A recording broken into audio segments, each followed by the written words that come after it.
हरे कृष्णा। आप सभी का आज के लेक्चर में हार्दिक स्वागत। हम शुरुआत करते हैं।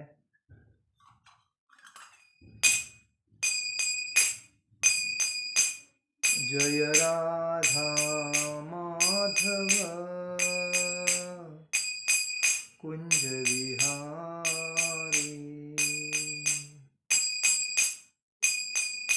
जय राधा माधव कुंज विहारी।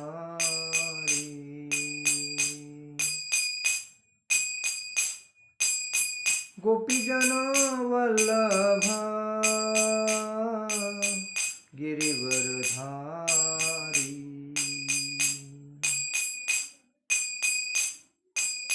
गोपीजन वल्लभ गिरिवरधारी।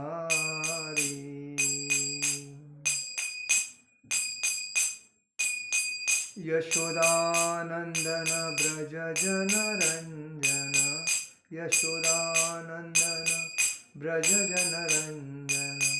यमुना तीरावन चारी, यमुना तीरावन चारी। जय राधा माधव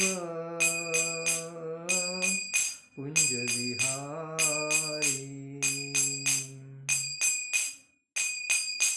जय राधा माधव कुंज विहारी। हरे कृष्णा कृष्णा कृष्णा हरे हरे, हरे राम राम राम हरे हरे। हरे कृष्णा कृष्णा कृष्णा हरे हरे, हरे राम राम राम हरे हरे। हरे कृष्णा कृष्णा कृष्णा हरे हरे, हरे राम राम राम हरे हरे। हरे कृष्णा कृष्णा कृष्णा हरे हरे, हरे राम राम राम हरे हरे। हरे कृष्णा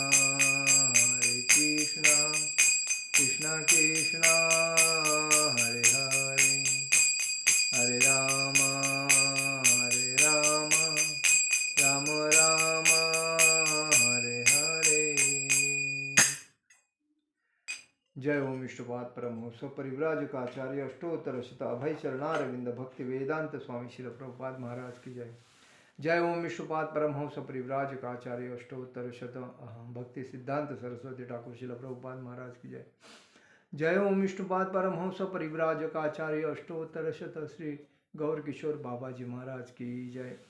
जय ओम विष्णुपाद परमहंस परिव्राजक आचार्य अष्टोत्तर शत श्रील भक्ति विनोद ठाकुर शिल प्रभुपाद महाराज की जय। जय ओम विष्णुपाद परमहंस परिव्राजक आचार्य अष्टोत्तर शत श्रील साक्षात वैराग्य जगन्नाथ जी बाबा जी महाराज की जय। श्री रूप सनातन भट्ट रघुनाथ श्री जीव गोपाल भट्ट दास रघुनाथ षट गोस्वामी शिल प्रभुपाद महाराज की जय। अनंत कोटि वैष्णव वृंद की जय। नामाचार्य शिल हरिदास ठाकुर की जय। प्रेम से कहो श्री कृष्ण चैतन्य प्रभु नित्यानंद श्री अद्वैत गदाधर शिवासादि गौर भक्त वृंद की जय। श्री श्री राधा कृष्ण गोप गोपीनाथ श्याम कुंड राधा कुंड गिरि गोवर्धन की जय। मथुरा वृंदावन धाम की जय। मायापुर नवदीप धाम की जय। द्वारका धाम की जय। जगन्नाथपुरी धाम की जय। अयोध्या धाम की जय। बद्रीनाथ धाम की जय। केदारनाथ रामेश्वरम धाम की जय। गंगा माई की जय। यमुना माई की जय। तुलसी महारानी की जय। भक्ति देवी की जय। हरिनाम संकीर्तन की जय। समवेद भक्त वृंद की जय। समवेद भक्त वृंद की जय। समवेद भक्त वृंद की जय।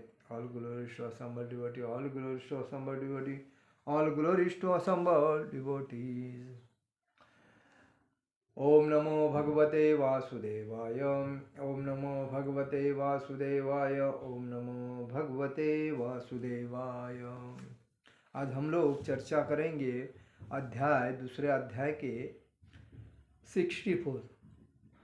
64वें श्लोक पे चर्चा करेंगे।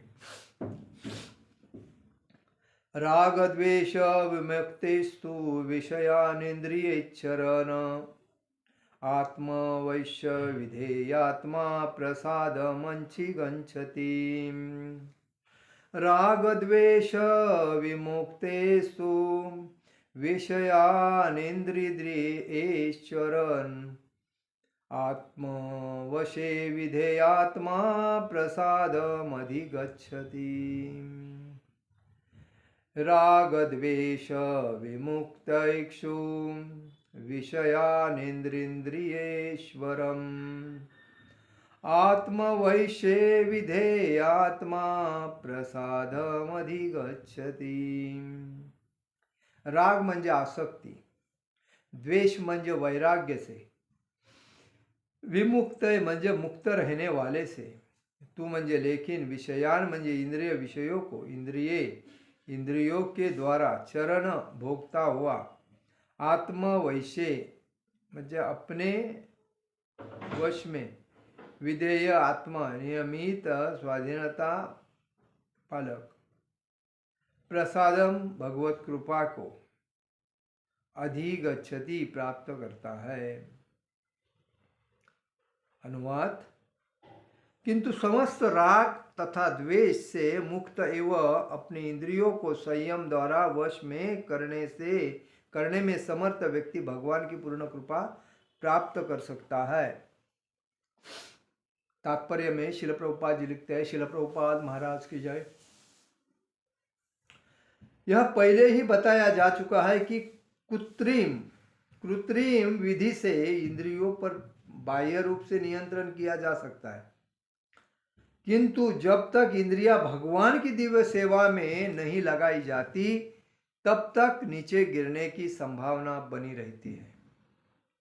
यद्यपि पूर्णतया कृष्ण भावना भावित व्यक्ति ऊपर से विषयी स्तर पर क्यों न दिखे, किंतु कृष्ण भावना भावित होने से वह विषय कर्मों में आसक्त नहीं होता।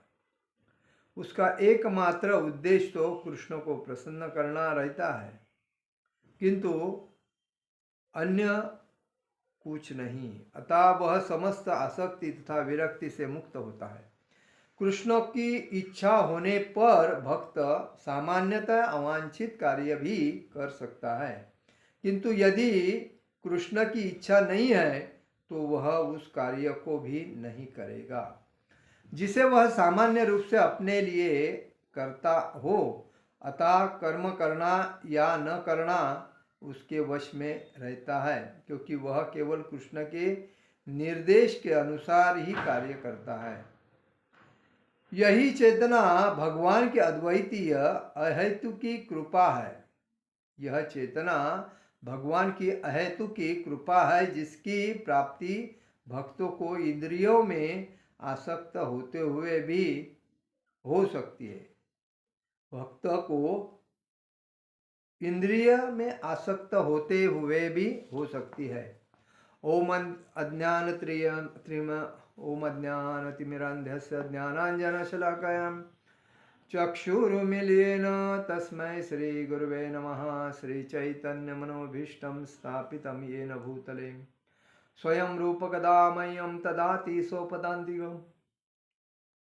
वन्देऽहं श्रीगुरु श्रीयुतपदकमलं श्रीगुरुवैष्णवांच श्रीरूपं साग्रजातं सहगण रघुनाथामतं तं सजीवं सद्वैतं सावधूतं परिजनसहितं कृष्णचैतन्यदेव श्रीराधाकृष्णपादान सहगण ललिता श्रीविशाखान्वितांच।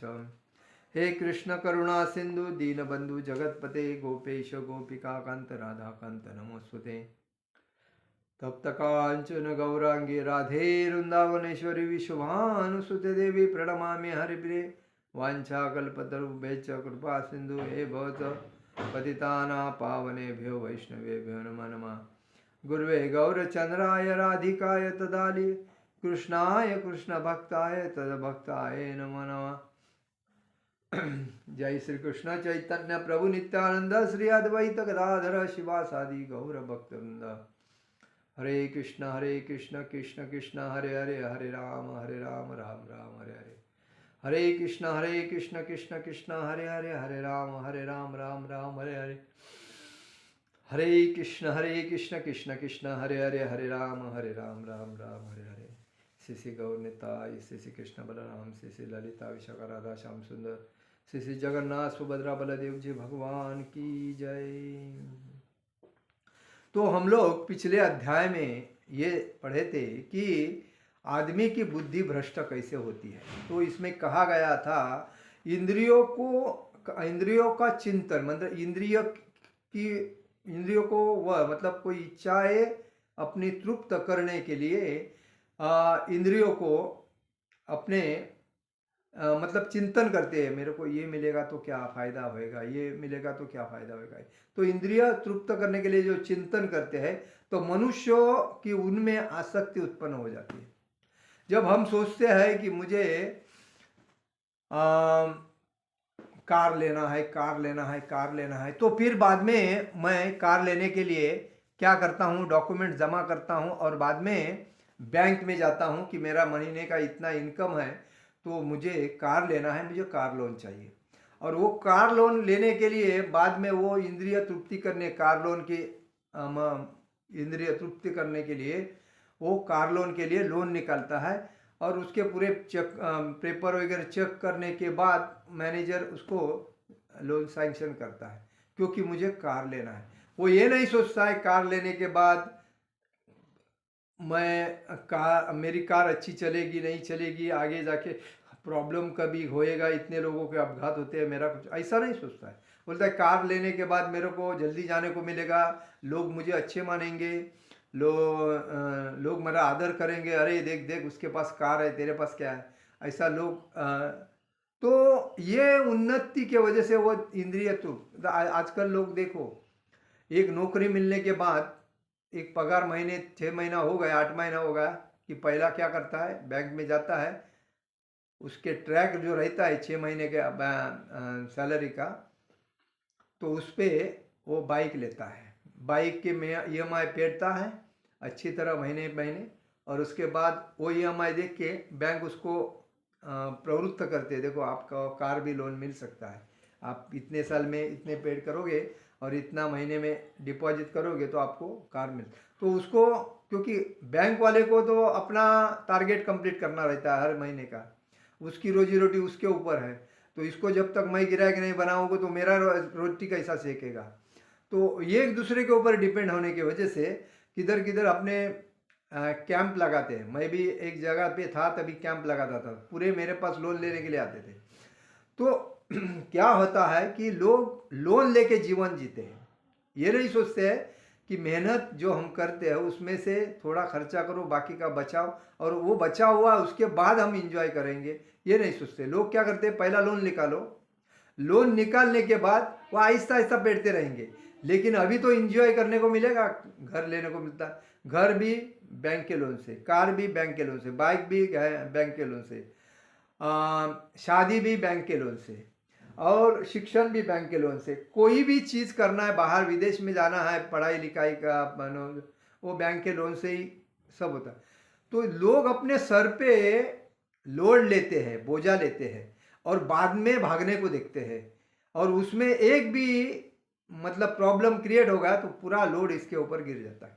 मतलब नौकरी छूट गई, अभी EMI कैसा भरेगा, लोड हो गया, लोड होने के बाद टेंशन हो गया, टेंशन होने के बाद बोलता है अरे यार मेरे को इसके फ़ोन आ रहे, उसके फ़ोन आ रहे, अभी क्या करेगा। तो मोबाइल बंद करके रखेगा, घर को लॉक लग के रखेगा, घर बदली करेगा, वेरिफिकेशन वाले या रिकवरी वाले आते हैं तो उससे भागने को देखे रहेगा, बोलेगा मैं नहीं हूँ बोल के बोलेगा, क्योंकि मेरे EMI नहीं जा रहे। तो ये जो सब जो है इंद्रिय तृप्ति करने के लिए लोग खरीद के अपने टेंशन लेते हैं अपने ऊपर और जीना चाहते हैं। उसने किया इसके लिए मैं कर रहा हूँ, वो आगे गया, इतना आगे गया, अरे कल तो आया था मेरे सामने और क्या उसकी हालत थी मालूम है, मैंने उसको ये मदद की थी। अच्छा, और अभी यार तेरे से आगे गया, ये तेरे को बोला नहीं क्या? ये इन मतलब हम किसके लिए आए हैं इस धरती पे मनुष्य जीवन लेकर, ये रह गया साइड में। जो नहीं चाहिए उसके बारे में दिन रात बातें, और इसीलिए ये इंद्रिय तृप्ति करने के लिए लोग उसके पीछे लगे रहते हैं। इसीलिए कहा गया है कि तो प्रथम इंद्रिय विषय का चिंतन करते हैं और मनुष्य को उनमें आसक्ति होती है, आसक्ति उत्पन्न हो जाती है और आसक्ति से काम की वासना हो जाती है। मतलब इंद्रिय की आसक्ति होती है, मेरे को चाहिए, तो बाद में उसके पीछे लग जाता है, मतलब लोन लेने के काम की वासना। उसके बाद फिर अगर वो नहीं होता है, काम की आसक्ति हो गई, अगर लोन नहीं सैंक्शन हुआ, ये अरे यार कैसी बैंक है यार, ये वो कैसा यार, क्रोधिष्ट होता है, क्रोधिष्ट होता है। और क्रोधिष्ट होने के बाद उसमें क्रोध होता है, उसके बाद उसको मोह तैयार हो जाता है, मेरे को ये चाहिए, कुछ भी करो यार। पॉलिटिक्स वाले देखो, जब पद नहीं मिलता है तभी वो लोग हमेशा एक काम करते हैं। क्या काम करते हैं कि अपने फायदे के लिए वो लोग कुछ भी करने के लिए राजी रहते हैं। कुछ भी, मेरे को ये सीट जीत के आनी चाहिए, बस कुछ भी करो, पैसा बांटो या कुछ उनको मैं देने का वो दे, लेकिन मेरे को ये चाहिए। तो ये बात है। तो कहने का मतलब है क्रोध से मोह तैयार होता है, और मोह से स्मरण शक्ति का विभ्रम होता है। जब आदमी के जो जीवन का बर्बाद करने वाले राग, मोह और लोभ, जब आदमी को क्रोध आ जाता है तो क्रोध आने के बाद मोह होता है, और मोह के बाद उसका जीवन एकदम खलास हो जाता है। तो ये क्या होता है, ये क्यों होता है? क्योंकि आदमी इसके ऊपर ज़्यादा आसक्त है, और इसीलिए है बोला है कि मोह कभी लालच नहीं करना चाहिए, कभी किसी से लोभ नहीं रखना चाहिए। लोभ, क्रोध, अहंकार, ईर्ष्या, संशय और मोह, ये सब अपने शरीर के अंदर राक्षस भरे हैं, और ये राक्षस ही हमें जीवन जीने के लिए तकलीफ देते हैं। और ये तकलीफ इनसे अगर आदमी निकल जाता है तो फिर वो जीवन सक्सेस पाता है। तो इसमें बताया गया है कि राग तथा द्वेष से मुक्त एवं अपनी इंद्रियों को संयम द्वारा वश में करने में समर्थ व्यक्ति भगवान की पूर्ण कृपा प्राप्त करता है। राग और द्वेष, आज देखो द्वेष तो हर व्यक्ति करता है, अपने से आगे जाता है या कोई किसी को देखा नहीं जाता है, अपने से आगे गया हुआ जो व्यक्ति, उस व्यक्ति को देख। आजकल लोग ईर्ष्या करते हैं, हम लोग द्वेष बोलते हैं, उसको ईर्ष्या बोलते हैं। ईर्ष्या क्यों करते हैं कि एक्चुअली बिना मतलब का हमें उससे कोई लेन देन नहीं रहता है। वो आदमी अपने कर्तृत्व के वजह से, अपने हिम्मत के वजह से, अपने विल पावर के वजह से आगे बढ़ता है। उसको सहकार्य करना चाहिए, अरे वाह कितना अप्रिशिएट करना चाहिए आगे, वाह कितना अच्छा आपने किया, अच्छी बात है, आपके जैसे आदमी की ज़रूरत है। अभी परसों हमारे महाराज की जो संन्यास व्यास पूजा थी, संन्यास महोत्सव था, तभी बहुत से प्रभुपाद डिसाइबल ने उनको अप्रिशिएट किया, क्योंकि आपने जो काम किया वो प्रभुपाद के विचार के बेसिस पे किया, लेकिन आपके जैसे ही और आपके भक्त बनना चाहिए। क्यों बोले? क्योंकि इन्होंने जो काम किया है अतिशय उत्कृष्ट काम किया है। हर गांव में, हर घर में उन्होंने भक्ति का प्रचार किया, जैसा प्रभुपाद को चाहिए था वैसा, जैसा चैतन्य महाप्रभु को चाहिए था वैसा उन्होंने प्रचार किया। जारे देखो त्यारे कहो कृष्ण उपदेश, जहां जाओ वहां बोलो कृष्ण का नाम, हरे कृष्ण कृष्ण कृष्ण हरे हरे, हरे राम राम राम हरे हरे। तो वैसा बैलगाड़ी के माध्यम से चैतन्य गौर निताई और श्रील प्रभुपाद एंड डिवोटीज मिला के जो प्रचार कर रहे हैं, उसमें लोग आनंदी हो रहे हैं। लोगों को अज्ञानता ग्राउंड में है, मिडल में और ऊपर में लोग खुद को ज्ञानी समझते हैं। अरे लेकिन जब तुम्हारे कीचड़ में पैर है तो तुम्हारे ऊपर का क्या फायदा है? पैर तो गंदे ही है ना। तो हम ऊपर देखते हैं, नीचे देखते नहीं। तो नीचे देखना चाहिए। शिला परम पूज्य महाराज लोकनाथ स्वामी महाराज जी ने तळागाळातल्या लोकांना, मतलब जो गांव खेड़े में जो लोग रहते हैं उनको प्रचार किया है बैलगाड़ी के माध्यम से, और पूरे भारत में संपूर्ण भारत में पद यात्रा चलती है। मेरे को लगता है बहुत पद यात्रा की गाड़ी है अभी अगले साल में उसका महोत्सव है। तो कहने का मतलब है हर व्यक्ति को उनके पैरों के ऊपर पैर रखकर चलने की आदत होनी चाहिए, क्योंकि जैसा पिता करता है वैसा पुत्र भी करता है, ऐसा कहा जाता है। जैसा गुरु करता है वैसा शिष्य भी करना जरूरी है। जैसा शिल प्रभुपाद जी ने किया तभी हमारे महाराज किया, अभी हमारे महाराज किया, तो हमारा फर्ज बनता है महाराज के पैरों के ऊपर पैर रखे जनता को ज्ञानी बनाना है और भक्ति का प्रचार करना, यह हमारा जन्म सिद्ध हक है।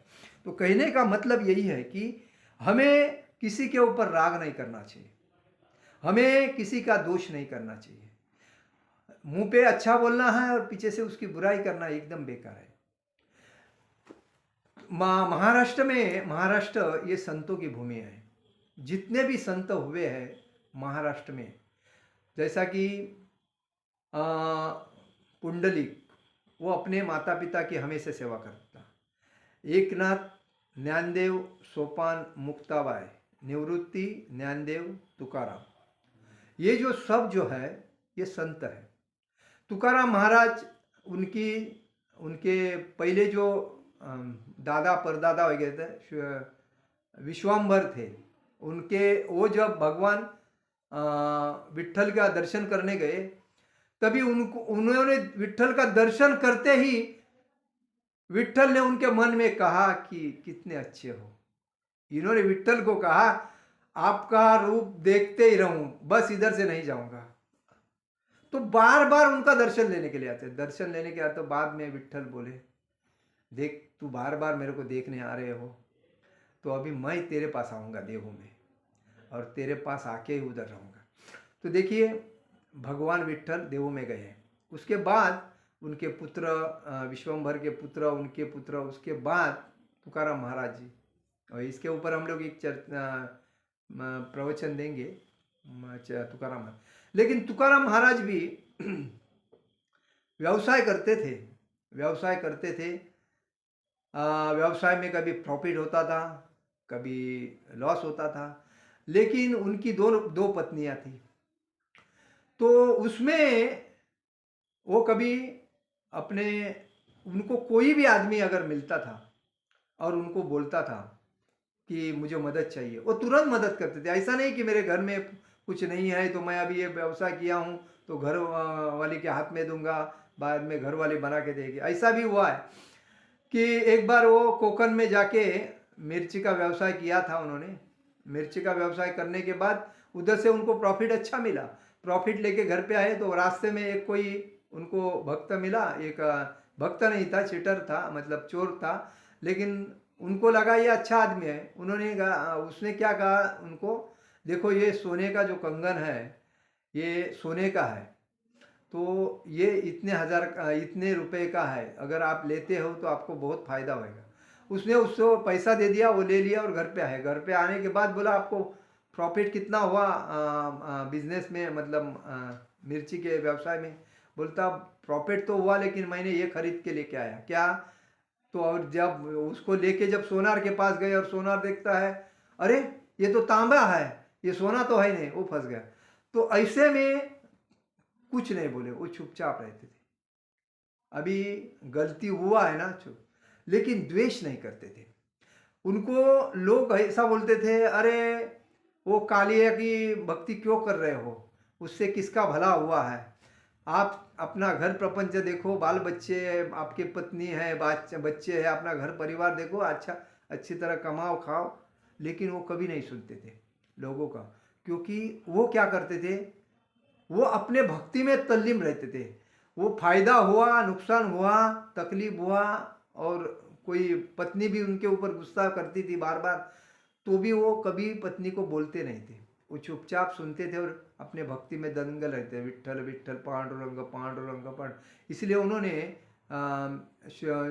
ये लिखा, सुंदरत ध्यान विभा उभा विठे वरी कर कटावरी ठेवणिया। उसके बाद जय जय राम कृष्ण हरि, विठ्ठल विठ्ठल विठ्ठल विठ्ठल विठ्ठल, ये अभंग गाते थे और वो विठ्ठल के नाम में सदा मग्न रहते थे। एक बार क्या हुआ था, उनके पिताजी और माताजी जब स्वर्ग जाने के बाद जब उनका पिंडदान करना होता है, तभी उनके घर में कुछ धान्य नहीं था। तो उन्होंने कहा मैं जाके धान्य लेके आता हूँ। तो एक व्यक्ति उनको रास्ते में मिला और बोलता है, ए तुका, हाँ, मेरे खेती में अगर तू मदद करने आएगा ना तो मैं तुझे आधा मन धान्य दूंगा। तुकाराम को ये मालूम है मैं काय के लिए आया हूँ, माता पिता के आज श्राद्ध है तो उसके लिए सामान लेने के लिए आया हूँ। लेकिन वो आधा मन जो सामान धान्य मिलने वाला है तो वो भूल गया और धान्य के पीछे पड़ा गया। उस व्यक्ति के साथ खेती में उसके मदद करने के लिए चला गया क्योंकि वो आधा मन धान्य देखा। अभी इधर उसकी जो पत्नी थी, उसका नाम कुछ अच्छा है, अवती ऐसा कुछ नाम है, नाम आएगा मेरे मुंह में। तो वो तो अभी राय देख रही है, अभी तुकाराम सामान लेके आएगा, मैं बनाएगी और श्राद्ध मतलब उनका श्राद्ध करेंगे। लेकिन तुकाराम किधर गया, खेती में, और खेती में क्या कर रहा है, उसकी मदद कर रहा है। ये जब भगवान को मालूम पड़ा, विट्ठल को मालूम पड़ा, अरे तुकाराम तो खेती में गया, अभी ये तो भड़क जाएगी, क्या करे, भगवान ने तुकाराम का रूप लिया और तुकाराम का रूप लेके सामान लेके आया। सामान लेके आके उसके हाथ में दिया, पत्नी तुकाराम की पत्नी के, और तुकाराम के पत्नी के हाथ में देकर उसको कहा, देखो ये सामान है, इससे आप जो भी बनाना है बना देना और कुछ लगेगा तो बोल देना।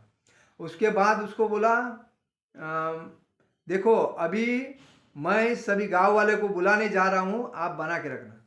और वो उनको सामान देके सभी गांव वाले को खाने के लिए बुलाने के लिए गया। गांव वाले आए, इन्होंने, भगवान विट्ठल ने क्या किया था, तुकाराम का रूप लेके ये सब कर रहा था। तो उसके बाद में सब लोग गांव वाले आए और उनके पत्नी ने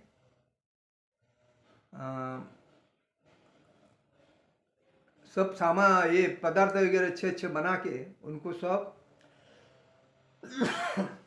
भोजन वगैरह खिलाया सबको, पिंड, और सब चले गए।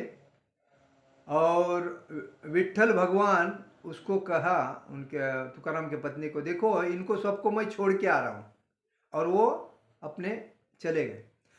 ये सब जाने के बाद जब उसकी पत्नी आराम से बैठ रही है घर में, और उसने जब तुकाराम आया आधा मन धान्य लेके, बोला देख ये धान्य लेके आया हूँ, अभी अब बना देना सब, मैं अभी लेके आया हूँ। वो बोलती है, अरे इसके पहले तो सब लेके आके मेरे को दे दिया, सब कुछ हो गया, और होने के बाद सब गांव वाले आए, सब खाना पीना खा के चले गए, और अभी आप बोल रहे हैं मैं अभी आ रहा हूँ, इसका मतलब क्या है। वो तो सुन हो गई है और ये तो समझ गए, तुकाराम समझ गया ये किसने किया। तो वापिस जाके मंदिर में जाके भगवान के सामने बैठ के बोलने लगा, आपने तो मेरा काम ही कर दिया, कोई टेंशन है ही नहीं। तो ये कहने का मतलब क्या है कि हम राग और रोष जो दूसरे के ऊपर करते हैं ना, ये मूर्खता है, हम अपना नुकसान कर रहे हैं। हमें जब हत्ती चलता है कुत्ता भुगता है, ऐसी कहावत है। हमें समाज में जब हम अच्छा अगर है और हमारी उन्नति हो रही, दूसरे को देखा नहीं जाता है, तो उस वो तो जलता ही रहेगा, द्वेष करता है, उसको करने दो, उसके ऊपर मत बोलो, उसको कुछ ऐसा कुछ खिला पिला दो, उसको आनंद ही रहने दो। जब दूसरा कोई, इसीलिए मराठी में कहावत है, निंदियाचे घर असावे शेजारी। निंदा करने वाला व्यक्ति आसपास होना जरूरी है, तभी तुम्हारी तरक्की होएगा, नहीं तो तुमको कौन पूछेगा। इसलिए कभी भी याद रखना, किसी के ऊपर राग द्वेष नहीं करना चाहिए। और इसीलिए कहा गया है, समस्त राग तथा द्वेष से मुक्त एवं अपनी इंद्रियों को संयम द्वारा वश में करने में समर्थ व्यक्ति भगवान की पूर्ण कृपा प्राप्त करता है, जैसा तुकाराम महाराज ने किया। उनकी जो पत्नी थी, क्या उसका नाम अवती या का कुछ नाम है, मेरे मुंह में नाम है, नहीं आ रहा है, आगे जाके मैंने, तो जब हम राग और रोष को कंट्रोल करते हैं और इंद्रियों को संयम में करते हैं, मतलब कोई अपेक्षा नहीं, कोई इच्छा तृप्ति के लिए भाग दौड़ नहीं, जो मिलता है उसमें समाधान है, तो हम आराम से भगवान का नाम जप कर सकते हैं। इसीलिए तो इसमें कहा है कि कृत्रिम विधि से इंद्रियों पर बाह्य रूप से नियंत्रण किया जा सकता है, किंतु जब तक इंद्रियां भगवान की दिव्य सेवा में नहीं लगाई जाती, तब तक नीचे गिरने की संभावना बनी रहती है। हम बाकी देखते हैं कि मैं ये कर रहा हूँ, अभी देखो भक्त बनते हैं, धोती कुर्ता पहनते हैं, मंदिर में आने के टाइम पे धोती कुर्ता और बाहर जाने के टाइम पे पैंट शर्ट। मुझे बताओ भक्ति में प्रगति कैसी होगी। तुकाराम महाराज भक्ति करने के लिए घर में टेंशन जब हुआ, सब प्रपंच में बिजनेस में लॉस हो गए, तभी उन्होंने सीधा घर दार छोड़ के एक जगह पे शांत वातावरण में जाके भगवान का नाम स्मरण किया। जैसा ध्रुव महाराज को उनके माता ने कहा कि तुम्हारी ये हैसियत नहीं है कि अपने पिताजी के गोद में बैठो, तुम्हें मेरे कोख से जन्म लेना पड़ेगा, उसके बाद तुमको यहाँ बैठने को मिलेगा। तो उसने क्या किया, 5 साल के बच्चे ने 5 साल का उम्र था ध्रुव महाराज का, उन्होंने सीधा अपने दूसरे सगी माता से पूछा कि इसके लिए मैं क्या करूं। उन्होंने कहा जाओ भगवान से पूछो, भगवान का नाम स्मरण करो। वो भगवान का नाम स्मरण करने के लिए जंगल में जाके भक्ति करने लगा। लेकिन ये उनकी जिद्द थी, लेकिन उन्होंने कभी ये नहीं किया कि तो इंद्रियों को उन्होंने अपने तांबे में करके उन्होंने भक्ति की। और इसी वजह से ना किससे राग, मम्मी से, अपने सावत्र मम्मी से राग किया, ना द्वेष किया, खाली जो करना है उसको किया।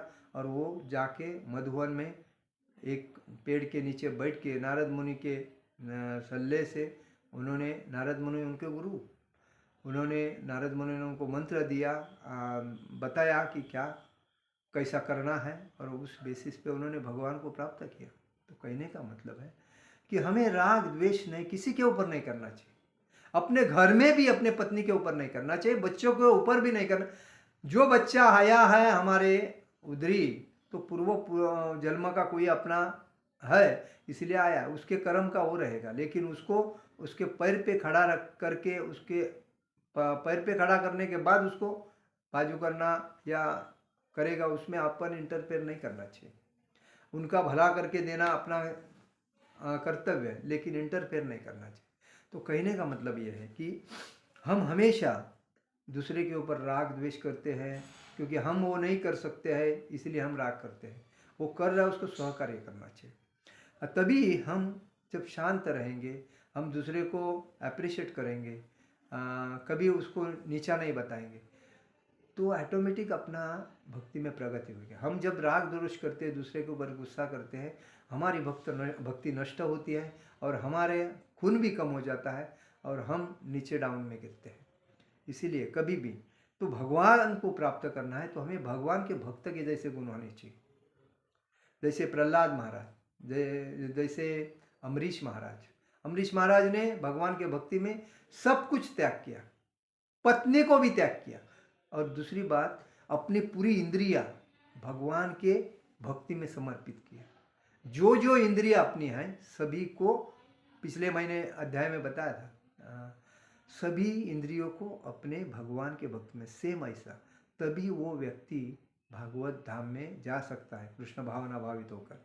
इसलिए पूर्णतया कृष्ण भावना भावित व्यक्ति ऊपर से विषयी स्तर पर क्यों न देखे, किंतु कृष्ण भावना भावित होने से वह विषय कर्मों से में आसक्त नहीं होता। उसका एकमात्र उद्देश्य कृष्ण को प्रसन्न करना है। भगवान कृष्ण मेरे भक्ति से कैसे प्रसन्न हो, यही भक्त का कर्तव्य है। अभी मैनेजमेंट में इतने प्रॉब्लम आते हैं, एक दूसरे को टोचते हैं, लेकिन मैनेजमेंट में जो व्यक्ति जाता है वो भक्ति करने के लिए आया हुआ थोड़ा रहता है। वो तो अपने पद प्रतिष्ठा प्रसिद्धता के लिए रहता है। वो आमदार रहे, खासदार रहे, मंत्री रहे या कोई भी रहे, वो अपनी पद लेके चलता है, उसमें डाउन नहीं होना चाहिए। वो उसका से उसमें भक्ति कैसे होगी मुझे बताओ। वो सेवा है ठीक है, लेकिन भक्ति करने के लिए शांति होनी चाहिए, मन एकाग्रता होना चाहिए और संतुलन एकाग्रता होकर शांत मुद्रा से ईमानदारी पारदर्शक एकनिष्ठता से पारदर्शक जब भक्ति करता है, कोई व्यवहार करता है, तो वे भक्ति में सर जाता है, आगे जाता है। तो आसक्ति तथा विरक्ति से मुक्त होता है। तभी कृष्ण की इच्छा होने पर भक्त सामान्यतः अवांछित कार्य भी कर सकता है। अगर भगवान कृष्ण की इच्छा है तो कोई भी कार्य वो इजीली कर सकता है, आराम से कर सकता है। लेकिन अभी कोई व्यक्ति देखो, कोई इच्छा नहीं रहती है मेरे को ये करना है, कोई चीज इच्छा नहीं, खाली भक्ति करनी है। उस व्यक्ति के गुण देख के कोई आदमी उसको अप्रिशिएट करता है, अरे यार ये आदमी सही है, उसको ही दे दो, ये आदमी सही है, अच्छा भाव है उसका और अच्छा सेवा करेगा। इस भाव से उसको वो पद दिया जाता है और वो व्यक्ति करता है। इसलिए श्रील प्रभुपाद जी बोलते थे, सन्यासी व्यक्ति को ना गृहस्थ रहता है, ना कोई टेंशन रहता है, ना कोई लोभ रहता है, ना कोई मोह रहता है। उस व्यक्ति के हाथ में सूत्र देना चाहिए और उसी के मार्गदर्शन पे चलना चाहिए, क्योंकि सन्यास लेने वाला आदमी हमेशा ट्रेनिंग वगैरह लेके संपूर्ण जीवन की इंद्रिय भगवान की चरण पे समर्पित करता है, तो उसको लोभ की मोह की आशा ही नहीं रहती। और इसीलिए उसे कहा जाता है कृष्ण की इच्छा होने पर ही अवांछित कार्य भी कर सकता है। यदि कृष्ण की इच्छा नहीं है तो वह उस कार्य को भी नहीं करेगा। इसलिए कहा जाता है जिसको भगवान बचा सकता है उसको कोई मायका लाल मार नहीं सकता, और जिसको भगवान मार सकते हैं उसका कोई मायका लाल उसको बचा नहीं सकता। ये बात है। तो जिसे वह सामान्य रूप से अपने लिए करता हो, अतः कर्म करना या न करना उसके वश में रहता है, क्योंकि वह केवल कृष्ण के निर्देश के अनुसार ही कार्य करता है। यही चेतना भगवान की अहेतुक कृपा है, जिसकी प्राप्ति भक्त को इंद्रियों में आसक्त होते हुए भी हो सकती है। भगवान के प्रसन्नता के लिए जो व्यक्ति कार्य करता है वो कार्य एकदम पारदर्शक होता है। भगवान को प्रसन्न करने के लिए कार्य करना चाहिए। हम अपने लिए कार्य करते हैं तो बेकार। ऐसा कि प्रसाद बनाने का वक्त आदमी या माता जी ने, भगवान को कितना अच्छा लगेगा उसके लिए मैं भगवान के लिए बना रहा हूं, तो मुझे अलग अलग अच्छा क्वालिटी बना के देना चाहिए। वो बाद में भगवान को भोग लगाने के बाद तुम्हारे पास ही आएगा, वो तो बात अलग है। लेकिन पहला मैं किसके लिए कर रहा हूँ? भगवान के लिए। तो भगवान के लिए करने के टाइम पे मुझे अलग अलग अच्छी तरह क्वालिटी का बनाना चाहिए। तो उसमें जो भक्ति का जो भाव होता है वो भाव को भगवान देखते हैं। हमेशा भगवान भाव के भूखे हैं। इसीलिए विठ्ठल महाराष्ट्र ही भक्त संतों की भूमि है। राजकारणियों ने और अधिकारी लोगों ने उसको पूरा विध्वंस किया। इसीलिए भक्ति कमी और माया ज़्यादा उधर हुई। तो अभी क्या है, जैसे जैसे भक्ति का प्रचार होता रहेगा तो हम लोग अध्याय में बताएंगे कि भक्ति इसलिए महाराष्ट्र से भक्ति द्वारका मतलब गुजरात में आई, गुजरात से उत्तर प्रदेश मथुरा में आई, वृंदावन में आ गई। तो कहने का मतलब किया है कि हमें अपने इंद्रियों को एक्टिव नहीं करना चाहिए, संतुल करके नम्रता से अपना द्वेष किसी से नहीं करना चाहिए, क्रोध नहीं करना चाहिए, मोह नहीं रखना चाहिए, ईर्ष्या नहीं, क्रोध नहीं, मोह नहीं, अपना लोभ नहीं रखना चाहिए, संशय नहीं रखना चाहिए। आजकल हर ये राक्षसी हर आदमी के अंदर है, और हर व्यक्ति एक दूसरे के ऊपर ईर्ष्या करना, लोभ, मुझे कुछ मिलेगा क्या, मुझे कुछ देगा क्या, तो ये आदमी कैसे आगे बढ़ेगा? नहीं बढ़ेगा। और इसीलिए जो लोभ नहीं करता है, जो मोह नहीं करता है, जो ईर्ष्या नहीं करता है, जो क्रोध नहीं करता है, जो अहंकार नहीं करता है, जो संशय नहीं करता है, 6 राक्षस से जो अलिप्त है, वही भक्ति में सरस होता है, और वही भक्ति एकाग्रता से करते करते करते भागवत धाम जाता है। हरे कृष्ण कृष्ण कृष्ण हरे हरे, हरे राम राम राम हरे हरे। जगत गुरु शिल प्रभुपाद महाराज की जय। परम पूज्य लोकनाथ स्वामी महाराज की जय। निताई गौर प्रेमानंदे। हरि हरि बोल।